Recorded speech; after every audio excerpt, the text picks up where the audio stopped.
ये रेडियो दस्तक का प्रसारण है FM बैंड 90.8 मेगाहर्ट्ज पर मालवा का अपना पहला कम्युनिटी रेडियो। रेडियो दस्तक बोलता है मन की बोली।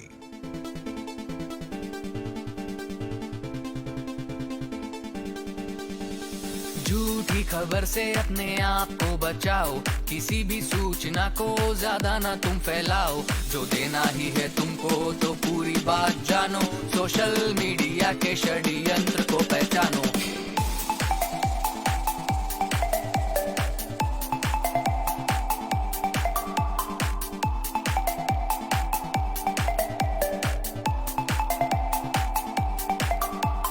धोखाधड़ी, फरेबी, गुस्ताखी, चालबाजी करने वाले लोगों से 2 गज की दूरी ही काफी। बात हमारी मानो, बुद्धि में अपनी झांको, सोचो समझो फिर ही किसी खबर को हवा दो।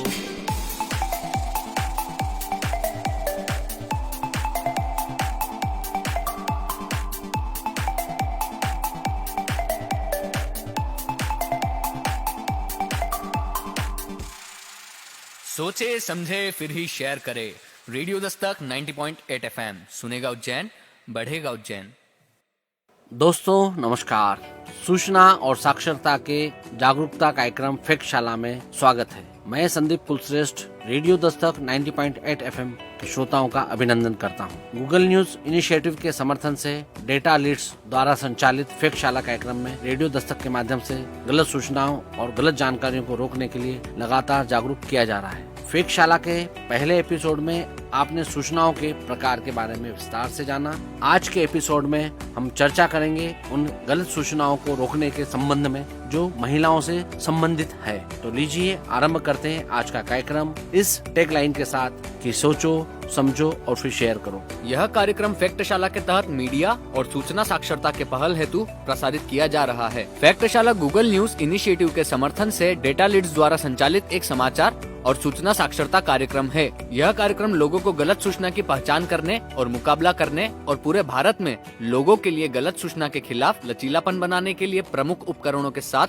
सशक्त बनाता है। विशेष रूप से कम साक्षरता वाले राज्यों और क्षेत्रों में फैक्ट शाला इंटरनेट उपयोगकर्ताओं को आत्मविश्वास के साथ ऑनलाइन सूचना, पारिस्थितिकी तंत्र को नेविगेट करने और भरोसेमंद जानकारी को खोजने में मदद करता है। तो दोस्तों, मैं हूं आपका दोस्त और होस्ट आरजे अर्जुन और स्वागत है आप सभी का उज्जैन के पहले कम्युनिटी रेडियो दस्तक 90.8 FM के इस खास कार्यक्रम फैक्ट शाला में। जी हाँ दोस्तों, इंटरनेट के जरिए डिजिटल दुनिया के साथ हमारा तालमेल बढ़ता जा रहा है।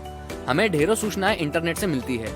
ये समाचार हो सकता है या फिर कंटेंट। ऐसी सूचनाएं हम सोशल मीडिया, तमाम वेबसाइट्स, डिजिटल चैट या वीडियो प्लेटफॉर्म से पाते हैं। इस सीरीज का मकसद ऑनलाइन जानकारियों की समझ बढ़ाना है और विश्लेषण करना है। यह सीरीज श्रोताओं को कुछ खास टूल्स की जानकारी देगी। इसके सहारे वो गलत सूचनाओं को पहचानेंगे, साथ ही न्यूज के भरोसेमंद सोर्स तक पहुंच सकेंगे। तो आइए शुरू करते हैं हमारा आज का फैक्ट शाला का यह एपिसोड। अरे सुनो काव्या, ये अचार की बरनी बीच में क्यों रखी है? इसे जरा साइड में रख दो। नहीं नव्या, मैं ये अचार की बरनी नहीं छू सकती। अरे तुम ऐसा क्यों बोल रही हो? अरे आज काव्या का माहवारी का पहला दिन है ना, इसीलिए। हाँ अनुभूति, तुमने सही कहा। यही वजह है कि मैं अचार की बरनी नहीं छू रही। अरे काव्या, मुझे नहीं पता था कि तुम भी इन बातों को इतना मानती हो। नव्या, पर मैंने तो यही सुना है कि मासिक धर्म वाली महिलाएं मैली और अस्वच्छ होती हैं और इसलिए हमारे द्वारा तैयार किया गया या स्पर्श किया गया खाना दूषित हो जाता है। पर काव्या, मैंने नहीं सोचा था कि तुम 21वीं सदी में रहकर भी इन सभी बातों के बारे में सोचोगी। पर अनुभूति, मैंने एक अध्ययन पढ़ा जिसके अनुसार माहवारी के दौरान शरीर एक विशिष्ट प्रकार की गंध या विकिरण उत्सर्जित करता है जो संरक्षित भोजन खराब कर सकता है और इसलिए हमें अचार जैसे खट्टे खाद्य पदार्थों को छूने की अनुमति नहीं होती। और साथ ही मैंने सुना कि अगर कोई लड़की या स्त्री रजस्वला अवस्था में किसी गाय को स्पर्श करे तो वह गाय बांझ हो जाएगी। काव्या, तुम इन सभी बातों पर यकीन करती हो, इसका अर्थ है कि तुम लिंग आधारित दुष्प्रचार या भ्रामक सूचना की शिकार हो गई हो। अनुभूति, तुमने कहा कि मैं लिंग आधारित दुष्प्रचार की शिकार हो गई हूँ। क्या तुम मुझे बताओगी कि ये क्या होता है? काव्या, लैंगिक दुष्प्रचार सरल शब्दों में महिलाओं पर दोषारोपण करने के लिए गलत या भ्रमित करने वाली सूचनाओं का प्रसार है जो उनके स्त्री होने की वजह से की जाती है। काव्या, क्या तुम्हें पता है, सोशल मीडिया पर महिलाओं की आवाजों को आजकल न केवल आपत्तिजनक शब्दों द्वारा दबा दिया जाता है, बल्कि उनकी नैतिकता और चरित्र पर भी सवाल करने वाली झूठी खबरों को अपमानित भी किया जाता है। ऑनलाइन दुनिया में भौतिक दुनिया के सामाजिक मानदंडों को बढ़ाती है। महिलाओं को इंटरनेट पर आक्रामक और आपत्तिजनक ट्रोलिंग का सामना करना पड़ता है, जिसका उद्देश्य उनकी पेशेवर खूबियों को कम आके जाना है और उनको अपमानित करके खामोश कर देना होता है। पर नव्या, मैंने यह देखा है कि सोशल मीडिया पर सिर्फ महिलाओं को ही आपत्तिजनक ट्रोलिंग का सामना नहीं करना पड़ता, पुरुष भी इसके शिकार हैं। काव्या, ऐसा कहने का मतलब ये नहीं कि पुरुषों को ऑनलाइन प्रताड़ित नहीं किया जाता, लेकिन दोनों लिंगों द्वारा सामना किए जाने वाले हमले अत्यंत अलग अलग होते हैं। महिलाओं के मामले में ये गालियां और झूठे दावे लगभग हमेशा उनकी नैतिकता और सम्मान पर सवाल उठाते हैं। महिलाओं के निजी जीवन के बारे में आरोप और गलत सूचना फैलाना, यह धारणा बनाना कि महिलाओं को उनकी कामुकता के पहलुओं के बारे में शर्म आनी चाहिए, एक आम पितृसत्तात्मक और नारीद्वेषी हथियार है, जिसका उद्देश्य महिलाओं की सार्वजनिक जीवन में सक्रियता को कम करना और रोकना है। हाँ, काव्या, अनुभूति, मैं तुम दोनों को ये भी बताना चाहती हूँ, लैंगिक दुष्प्रचार में ऐसी महिला विरोधी टिप्पणियां शामिल हैं जो लिंग आधारित रूढ़िवादिता को मजबूत करती है। कामुकता और ग्राफिक सामग्री का प्रसार, ऑनलाइन उत्पीड़न, साइबर हमले महिलाओं और लैंगिक विविधता वाले समूहों को बाहर करने के लिए ऑनलाइन स्थानों को हथियार की तरह इस्तेमाल करने के लिए किया जाता है। गलत और दुर्भावनापूर्ण इरादे और समन्वय से ग्रसित इन हमलों का लक्ष्य महिलाओं को ऐसा प्रदर्शित करने का है कि वे स्वाभाविक रूप से अविश्वसनीय हैं, नासमझ हैं या फिर पद धारण करने या लोकतांत्रिक राजनीति में भाग लेने के लिए अत्यंत भावुक होने के कारण अयोग्य हैं। तो काव्या, अनुभूति, क्या तुम्हें मेरी बात समझ में आई?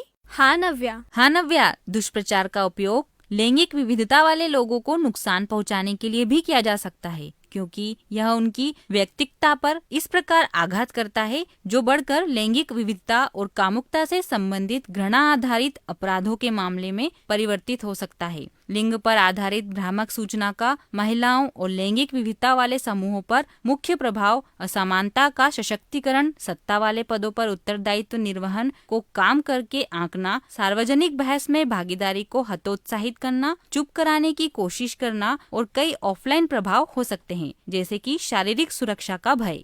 चलिए अब महिलाओं के असंगत उत्पीड़न मूल रूप से संबंधित कुछ बातें बताती हैं। इसके साथ ही अब मैं तुम दोनों को महिलाओं के असंगत उत्पीड़न मूल रूप से परिचित कराती हूँ। महिलाओं का असंगत उत्पीड़न मूल रूप से सोशल मीडिया प्लेटफॉर्म तक पहुँच में लैंगिक अंतर से उपजा है। GSM एसोसिएशन के मोबाइल जेंडर गैप रिपोर्ट 2020 के अनुसार भारत में महिलाओं द्वारा मोबाइल इंटरनेट का उपयोग करने की प्रायिकता 50% कम है। तो अगर हम सोशल मीडिया को सार्वजनिक स्थान मान ले तो वह सार्वजनिक स्थान मुख्य रूप से पुरुष प्रधान और पुरुष प्रभुत्व प्रधान है। यह देखते हुए कि हम एक पितृसत्तात्मक व्यवस्था में रहते हैं, लिंग गलत सूचना फैलाने का एक प्रमुख विषय बन जाता है और कोई भी महिला, विशेष रूप से ऐसी जो सार्वजनिक स्थानों पर सक्रिय होती है और वे जो ऐसी विशेषताएं प्रदर्शित करती है जिन्हें आमतौर पर पुरुष संगत गुण समझा जाता है, जैसे महत्वाकांक्षा या नेतृत्व या मुखरता, उसे पारंपरिक सामाजिक आदर्श के उल्लंघन के रूप में माना जाता है। यह अपने आप में निशाना बनाए जाने और प्रताड़ित किए जाने का पर्याप्त कारण है और गलत सूचना अभियानों के खिलाफ झूठा, भ्रामक लिंग और लिंग आधारित आख्यानों के शिकार बनाए जाने का कारण भी है। हाँ अनुभूति, मैंने भी यह सुना है कि शोधकर्ताओं ने पाया है कि गलत सूचना या तो नकारात्मक रूप से प्रतिनिधित्व करने के लिए फैलाई जाती है या महिलाओं को दुश्मन के रूप में दिखाने के लिए या किसी विशेष एजेंडे को आगे लाने या बढ़ाने के लिए महिलाओं को पीड़ित के रूप में दिखाने के लिए की जाती है। उद्देश्य उन्हें सार्वजनिक क्षेत्र में भाग लेने से रोकना भी हो सकता है। भारत में हम दोनों के कई उदाहरण देखते हैं। अरे वाह नव्या, अनुभूति, तुम दोनों ने मुझे इस विषय में आज काफी जानकारी दी। पर मुझे लगता है कि इस तरह का दुष्प्रचार किसी व्यक्ति को मानसिक रूप से कितना प्रताड़ित कर सकता है। हाँ काव्या, दुष्प्रचार का निशाना बनने से मानसिक आघात लग सकता है। ये सेंसरशिप का रूप भी ले सकता है, जहाँ एक महिला मंच छोड़ सकती है या ऑनलाइन अभिव्यक्ति में अधिक संकोच दिखाती है। कुछ मामलों में पर नफरत और ऑनलाइन धमकियों द्वारा हवा दिए गए लैंगिक दुष्प्रचार अभियानों के बाद शारीरिक हिंसा होती है। ये सब तब अधिक प्रभावशाली होते हैं जब महिला के पास एक मजबूत सहारे का अभाव होता है। उदाहरण के तौर पर अगर परिवार उसके सोशल मीडिया के उपयोग को स्वीकार नहीं करता है तो ऑनलाइन हिंसा की एक घटना के बाद उसके उपकरण को जब्त भी किया जा सकता है।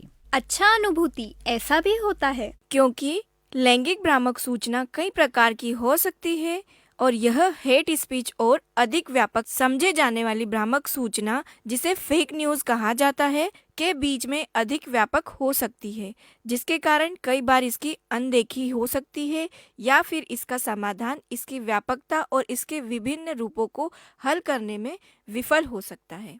हाँ नव्या, लैंगिक दुष्प्रचार महिलाओं की विश्वसनीयता को कम करता है, उनके लिए चुनावी सफलता में बाधाएं खड़ी करता है और अंततः एक महत्वपूर्ण कारण का प्रतिनिधित्व करता है कि क्यों कई महिलाएं सार्वजनिक पदों को त्याग देती है।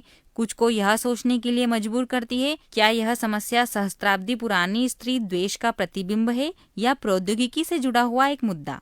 इन हमलों का उद्देश्य केवल उन महिलाओं की विश्वसनीयता को कमजोर करना नहीं है जिन पर हमला किया जाता है, बल्कि उस पर भी जिसके लिए वो प्रयासरत होती हैं। महिलाओं के समान अधिकार, विशेष रूप से यौन और प्रजनन संबंधी अधिकार, LGBTQ+ अधिकार, उदारवादी मूल्य और समावेशी विविधता युक्त लोकतंत्र।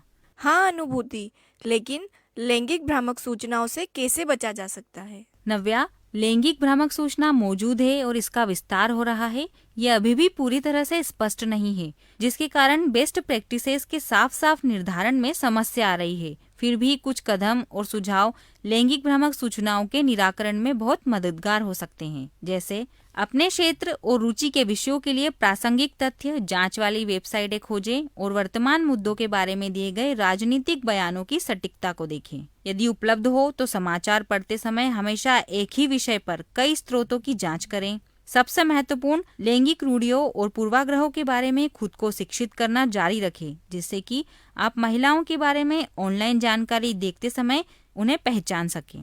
नव्या, मैंने अभी हाल ही में यह पढ़ा कि कोविड-19 महामारी के दौरान अधिक से अधिक युवा लड़कियों ने डिजिटल उपकरण का उपयोग किया है। हाँ काव्या, बिल्कुल किया है। मैं तुम्हें इस बारे में पूरी विस्तार से जानकारी देती हूँ। महिलाओं को लैंगिक समानता का मालिक बनाने के लिए उनका सोशल मीडिया पर बड़ी संख्या में जुड़ना जरूरी है, ताकि वे एक दूसरे का समर्थन कर सके।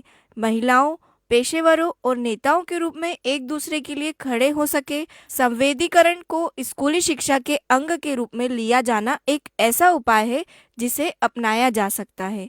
मीडिया साक्षरता अभियान की तत्काल आवश्यकता है, जो ऑनलाइन स्थानों के उपयोग पर छात्रों को संवेदनशील बनाना चाहते हैं। डिजिटल संसार के उपयोगकर्ताओं को डिजिटल अधिकारों और जिम्मेदारियों के बारे में सूचित करने और साथ लाने की आवश्यकता भी है, लेकिन सबसे पहले व्यवहार परिवर्तन की आवश्यकता है।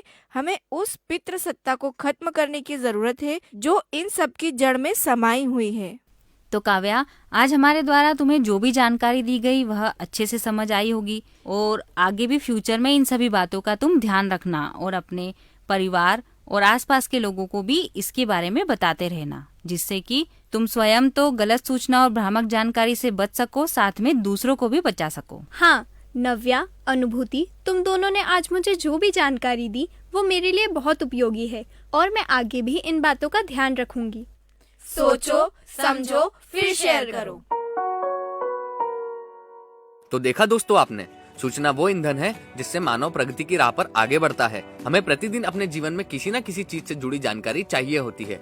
डिजिटल युग में सूचनाओं की उपलब्धता बहुत अधिक बढ़ गई है। पहले जहां लोगों को कोई भी जानकारी ढूंढने के लिए प्रयास करने पड़ते थे, अब दिन रात सूचना की बारिश हो रही है, जिसकी वजह से सही और गलत जानकारी के बीच अंतर कर निर्णय लेना मुश्किल हो गया है। देश भर में विभिन्न भाषाओं में सूचना तक आसान पहुंचने दूरी और समय की बाधाओं को तोड़ दिया है। पहले सूचना एक निश्चित समय पर अखबार, मैगजीन और रेडियो के जरिए मिलती थी, लेकिन अब सोशल मीडिया के जरिए बिना परखे 24 घंटे उपलब्ध रहती है। सही सूचना हमारे लिए उपयोगी और मददगार होती है, वहीं गलत सूचना भारत जैसे लोकतांत्रिक देश को इस तरह से क्षति पहुंचा सकती है कि इसका प्रभाव न केवल एक व्यक्ति पर बल्कि पूरे सामाजिक ताने बाने पर पड़ सकता है। यह स्वीकार करना और समझना बहुत जरूरी है। कि हम अपनी उम्र और अच्छी शिक्षा की पृष्ठभूमि के बावजूद गलत सूचना और अफवाह में फंस जाते हैं। इसीलिए जरूरी है कि किसी भी जानकारी को आंख बंद करके स्वीकार न करें और उस पर भरोसा न करें। उसे अच्छी तरह से परखें कि किसी भी प्रकार की सूचना पर भरोसा करने या उस पर चलने से पहले उसे सत्यापित करने की जिम्मेदारी हम सबकी है। किसी भी सूचना को स्वीकार करने और उस पर कार्रवाई करने से पहले ये हमारी जिम्मेदारी है कि हम उस सूचना को सत्यापित करें। चलिए अब बारी है हमारे फैक्टशाला के पिछले एपिसोड में पूछे गए प्रश्नों के सही जवाब देने वाले विजेताओं को आपसे परिचित कराने की। दोस्तों, पिछले एपिसोड में हमने श्रोताओं से एक सवाल किया था और वो सवाल यह था कि गलत सूचना या फर्जी खबरों को कैसे कम किया जा सकता है, जिसके जवाब में हमें कई सारे श्रोताओं ने कॉल करके जवाब दिए।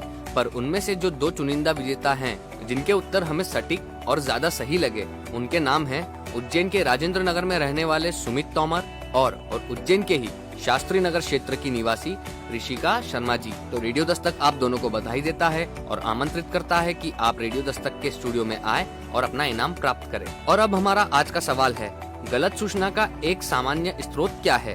तो आप भी दीजिए हमारे इस सवाल का जवाब और पाइए आकर्षक उपहार। साथियों, इसी के साथ मैं आपका आरजे दोस्त आरजे अर्जुन आपसे विदा लेना चाहूंगा। हम सूचना और साक्षरता पर अपनी चर्चा को फैक्टशाला के अगले एपिसोड में जारी रखेंगे।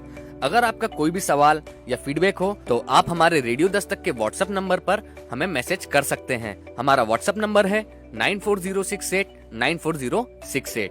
तो दोस्तों, यह था फैक्टशाला का आज का एपिसोड, जिसमें आपने महिलाओं के संबंध में सोशल मीडिया पर प्रसारित की जाने वाली गलत और भ्रामक सूचनाओं के बारे में विस्तार से जाना और उनके निदान को समझा। उम्मीद है रेडियो दस्तक के श्रोता इस महत्वपूर्ण विषय पर न सिर्फ स्वयं जागरूक हुए बल्कि अन्य लोगों को भी जागरूक करेंगे।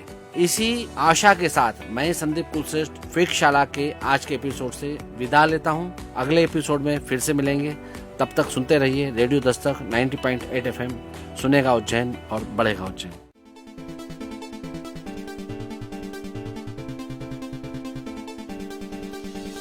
झूठी खबर से अपने आप को बचाओ, किसी भी सूचना को ज्यादा ना तुम फैलाओ। जो देना ही है तुमको तो पूरी बात जानो, सोशल मीडिया के षड्यंत्र को पहचानो।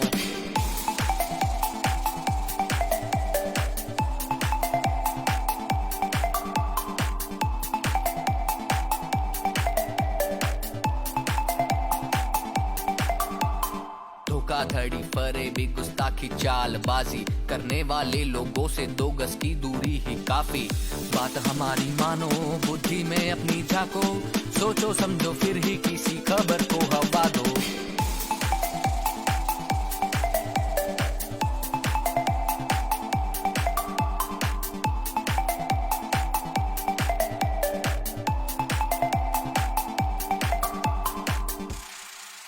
सोचे समझे फिर ही शेयर करे। Radio Dastak 90.8 FM। सुनेगा उज्जैन, बढ़ेगा उज्जैन। आप सुन रहे हैं उज्जैन का अपना रेडियो दस्तक 90.8 FM। सुनेगा उज्जैन, बढ़ेगा उज्जैन।